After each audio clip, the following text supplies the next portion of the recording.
घर की संपत्ति पर भी अधिकार हो, इसके लिए पीएम आवास के घरों में उसे संयुक्त भागीदारी दी।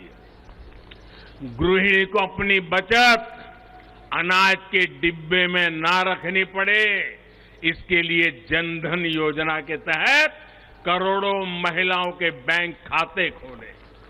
मेरे परिवारजनों, बेटी रोजगार कर सके, स्वरोजगार कर सके, इसके लिए हमने बिना गारंटी मांगे लोन देने वाली मुद्रा योजना शुरू की। वो मां बनने के बाद भी अपनी नौकरी जारी रख सके, इसके लिए हमने मातृत्व अवकाश में वृद्धि की।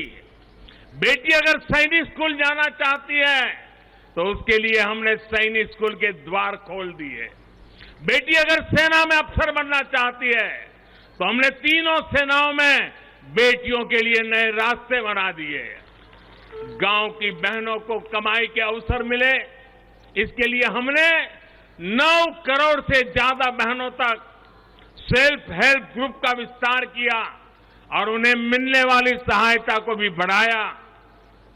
इस साल लाल किले से मैंने देश में 2 करोड़ लखपति दीदी बनाने और सेल्फ हेल्प ग्रुप की महिलाओं को ड्रोन देने की योजना का भी ऐलान किया है। साथियों, सामाजिक स्तर पर भी 3 तलाक जैसी जिन कुरीतियों के कारण महिलाओं पर अत्याचार होते थे, हमने कानून बनाकर उन्हें रोका है। हमारी करोड़ों मुस्लिम बहनों को आज 3 तलाक की अमानवीय प्रथा से सुरक्षा मिली है।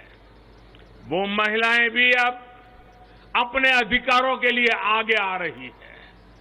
मेरे प्यारे परिवारजन, महिला आरक्षण के लिए इतने दशकों से कोशिश तो हो रही थी, लेकिन मैं आपसे जानना चाहता हूं, 3 दशक से बात हो रही थी, नहीं हो पा रहा था। आज ये संभव हुआ है। मैं जरा आपसे पूछना चाहता हूं, ये संभव कैसे हो पाया? ये कैसे संभव हो पाया? ये कैसे संभव हो पाया?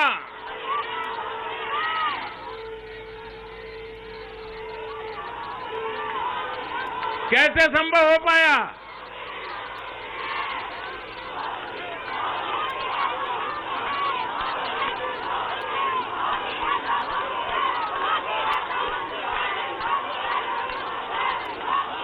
अब मैं आपके जवाब को जरा ठीक करता हूं। ये मोदी ने नहीं, ये आपने किया है, करोड़ों देशवासियों ने किया है। और ये कैसे किया है? उसका एक सबसे बड़ा कारण है, देश की जनता ने, देश के मतदाताओं ने, विशेष करके मेरी माताओं बहनों ने वोट देकर के एक पूर्ण बहुमत वाली मजबूत और स्थिर बनाई सरकार बनाई। और उसी का कारण है, आपने जो सरकार को मजबूती दी, आपने जो सरकार को बहुमत दिया, उसी की ताकत है कि आज ये सरकार फैसले भी ले पा रही है और संसद में जाकर के 30 साल से लटके हुए काम को भी पूरा कर पा रही है। और इसलिए दोनों सदनों में इस प्रकार से पास होना इस बात का साक्षी है कि पूर्ण बहुमत वाली स्थिर सरकार होती है तो देश कैसे बड़े फैसले लेता है, कैसे पड़ावों को पार करता है।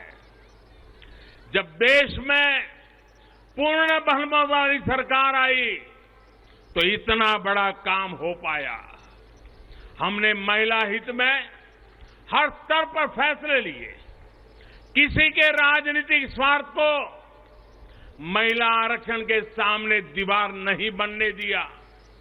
जबकि इससे पहले जब भी ये बिल संसद में आए, लीपापोती हुई, सिर्फ नाम दर्ज कराएगी ये, निष्ठापूर्वक कभी प्रयास नहीं हुआ और बवाल हुई, हंगामा, नारी का अपमान करने का भी प्रयास किया गया। मैं तो कल भी, सबने वोट तो दिया, लेकिन कुछ लोगों को इस में तकलीफ थी कि नारी शक्ति वंदना शब्द क्यों लाए हो। क्या इस देश की नारी को वंदन करना चाहिए कि नहीं करना चाहिए? क्या माताओं बहनों को प्रणाम करना चाहिए कि नहीं बहना चाहिए? क्या माताओं बहनों का गौरव सम्मान बनाना चाहिए कि नहीं बनाना चाहिए? क्या हम पुरुषों को इतना अहंकार आ जाए, हमारी राजनीतिक विचारधारा को इतना अहंकार आ जाए कि हम नारी शक्ति की वंदना शब्द का प्रयोग करें तो भी किसी के पेट में चूहे दौड़ने लग जाएं?